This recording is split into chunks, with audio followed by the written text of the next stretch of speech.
আসছে রোজার ঈদ। ঈদ মানেই আনন্দ, আর এই আনন্দের একটি বড় অংশ জুড়ে থাকে খাবার দাবার, পোলাও, মাংস, কোপ্তা। আর সেই রান্নায় যদি থাকে নিজের হাতের জাদু, তাহলে আর কি লাগে বলুন। আর তাই সেজন্য আমি আপনাদের জন্য এমন একটি মশলার রেসিপি নিয়ে এসেছি, যেটা দিয়ে বিরিয়ানি, কোফতা, গরু, মুরগি, খাসি যে কোনো রান্নাই হয়ে যাবে অতুলনীয়। এবং আমি 100% গ্যারান্টি দিয়ে বলতে পারি, যারাই আপনার হাতের রান্নার ট্রাই করবে তারাই বলতে বাধ্য হবে অতুলনীয় আপনার হাতের রান্না। তাহলে চলুন কথা না বাড়িয়ে মশলার রেসিপিটি দেখে নিন। আসসালামু আলাইকুম ভিউয়ার্স, লুফাস কিচেন বিডিতে আপনাদের স্বাগতম।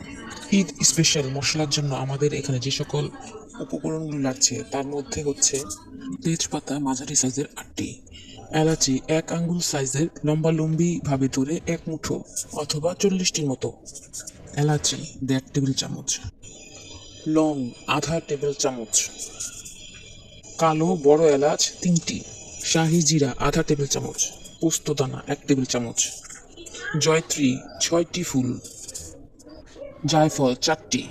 পরে আমি একটি অ্যাড করেছিলাম সরিষা দানা 1 টেবিল চামচ। আমি এখানে কালোটা নিয়েছি, আপনারা চাইলে সাদাটা নিতে পারেন।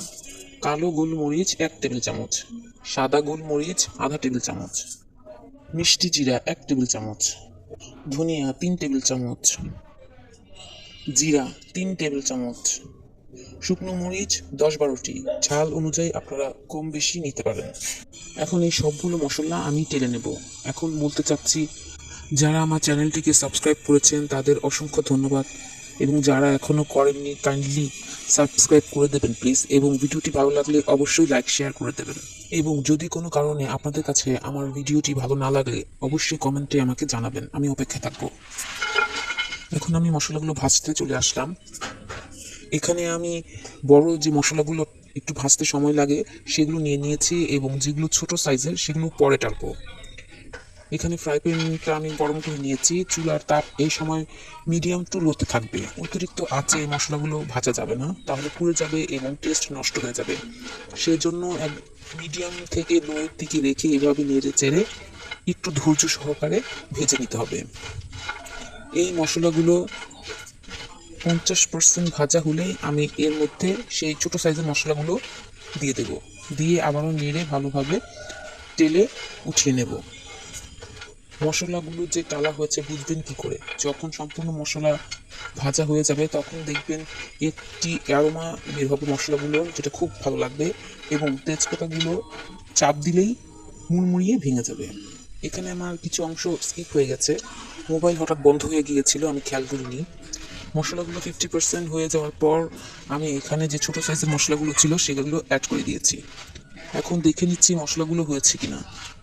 এখন দেখুন তেজপাতাটা ভাঙছে ঠিকই, কিন্তু একটু নরম নরম ভাব আছে, তার মানে হচ্ছে মশলাটা আরেকটু ভেজে নিতে হবে। তাই আরেকটু 1 মিনিটের জন্য ভেজে নিচ্ছি। অবশ্যই খেয়াল রাখতে হবে যাতে মশলাগুলো নিচ দিয়ে পুড়ে না যায়। বাহিরের কেনা মশলা তো অনেক ইউজ করেছেন, এই মশলাটা একবার বানিয়ে টেস্ট করে দেখবেন, রান্নার মধ্যে একটি ভিন্ন রকম স্বাদ অনুভব করবেন। এখন হচ্ছে বিরিয়ানিতে আমি চালের মাপটা বলছি, কারণ মাংস কম বেশি হয়ে থাকে। 1 কেজি চালের বিরিয়ানির জন্য 2 টেবিল চামচ এই মশলাটা ব্যবহার করবেন। গরু, মুরগি অথবা খাসির বিরিয়ানি যে কোনো বিরিয়ানির জন্য পরিমাপ একই। 1 কেজি গরু এবং খাসি মাংস রান্না এবং কাবাবের জন্য 1 চা চামচ, মুরগির কাবাব অথবা মাংস রান্নার জন্য আধা চা চামচ।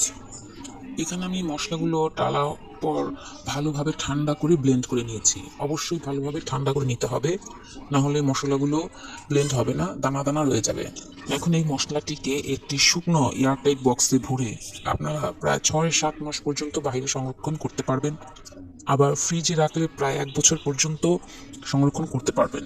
এর টেস্ট একটুও বদলাবে না। আশা করি ঈদ স্পেশাল এই মশলাটি আপনারা অবশ্যই ট্রাই করবেন। তাহলে আজকে এই পর্যন্তই, দেখা হবে নেক্সট ভিডিওতে। আল্লাহ হাফেজ।